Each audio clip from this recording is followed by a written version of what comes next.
Hey everyone, Texas Lifestyle Magazine is here with Pat from The Movements, so thanks for being with us here. Yeah, thanks for having me. And so you brought in influences like Gorillaz and The Strokes for Ruckus, which is your new album. So what led you to explore these different sounds? I think it was out of, in some ways, like boredom of like what we'd been doing in the past. You know, we're a band that started very much in like the emo kind of alternative realm, and we took a lot of influences from the bands that we were sort of constantly surrounded by, which, by all means, is like an incredible thing, and we are so proud of like where we've come from and the scene that we grew up in. But we just wanted to push the boundaries a little bit for the new record, again, yeah, called Ruckus, and do something new and do something that we hadn't tried before, but that was something that we felt was in line with like what our interests were and what our musical, I guess, like preferences are these days. You know, we listen to a lot of different stuff, and we just wanted to showcase more of our abilities as songwriters. So yeah, chose to do some new stuff, and I think it worked out pretty well. I think it worked out great. And so what were some key moments during the making of Ruckus? Like what shaped that album's direction? Oh man, I think that the whole album was like so. It just came so naturally. We literally sat in a room every single day. We wrote the entire album in the studio. We work at a studio called Studio 4 in Conshohocken, Pennsylvania, with a producer named Will Yip, and the five of us, the four in the band, and then Will, our producer, every single day we would just show up at the studio and we would sit down and we would say, what are we going to write today? Yep. And it would start with an idea, and every single day, just about every single day, for like 6 weeks, we just wrote a new song. And had this huge repertoire of things that we were just like, wow, this is really different, this is really cool. And some of the songs were like maybe a little bit more in line with the old stuff, and so we wanted to have a mix of that too. But then also we were like, well, let's push those boundaries, let's keep going, what else can we do, what other sounds can we bring into this? And it was just this really magical mesh of everything coming together and turning into something unique and different, but that still felt very true to our band. And yeah, it was so much fun. I think that was really like that was why it was such a good experience, is because we just went in every day with the expectation of we're gonna have fun and we're gonna write something, and whatever comes out of it is what we go with. Love that, very raw and organic. Yeah.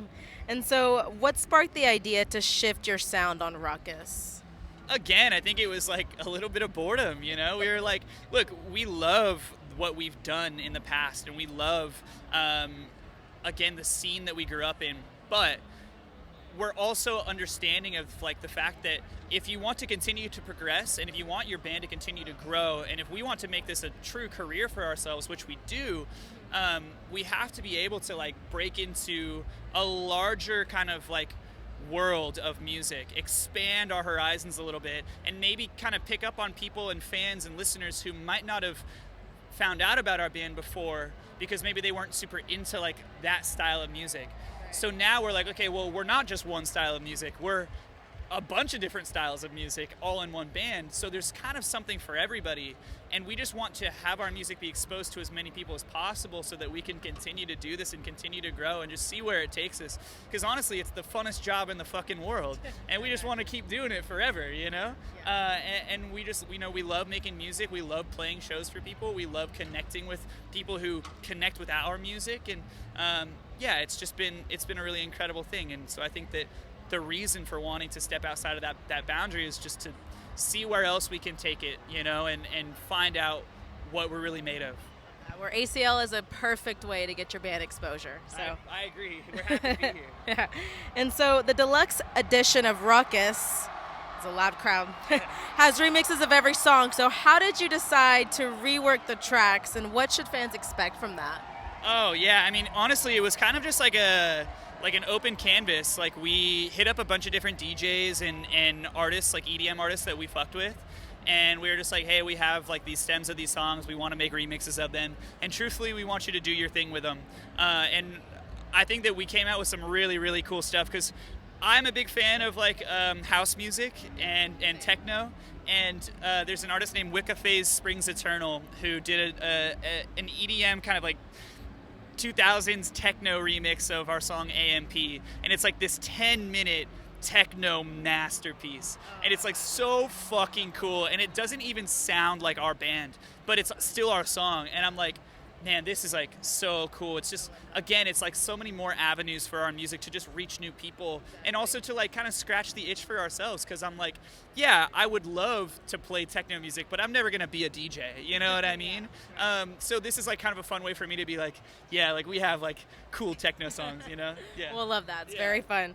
And so, with over 850 million streams, that's pretty huge. So, what do you think makes songs like Daylily and Full Circle connect so strongly with your audience?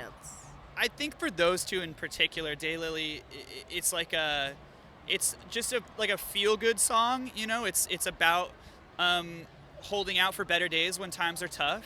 That's like the whole idea of that song is like, hey, I know it's shitty right now, but it's gonna get better. And with Full Circle, it's kind of a similar tone. You know, Full Circle is about the cycle of depression and anxiety and mental illness. You know, the fact that sometimes you're gonna be on the very bottom, but eventually that cycle's going to come around and you're going to get better. Yeah. But healing is never linear. You're not going to start at the bottom and end at the top and be there forever. Right. You always end up with constant like swings and waves. You know, mental illness isn't something that just goes away. It's something that you deal with and that you continue to work through in your entire life. And so it's the reminder that even though that cycle is going to end up back at the bottom at some point, eventually it will also end up back on top. And I think that the emotion of just like knowing that you're not like alone in those feelings, that's what really sticks with people. Yeah, I agree. It's beautiful. And so what's next for you after the tour and ACL? Oh man, well, we've already had this new record out. Ruckus has been out for a year, and we've toured most of the world on it, and it's been a very, very busy year. We've got a few more tours coming up, some international stuff, one more US tour early next year. And then I think we're going to take some time and probably write a new record, you know, LP4, see what comes out of that one. Who knows? Could be something completely different, you know? We're just excited to see where it takes us. Awesome. Well, we're looking forward to hearing more from you. Thank you, Pat, for being here with us today, Movements. We appreciate you. Thank you so much for having me. Awesome.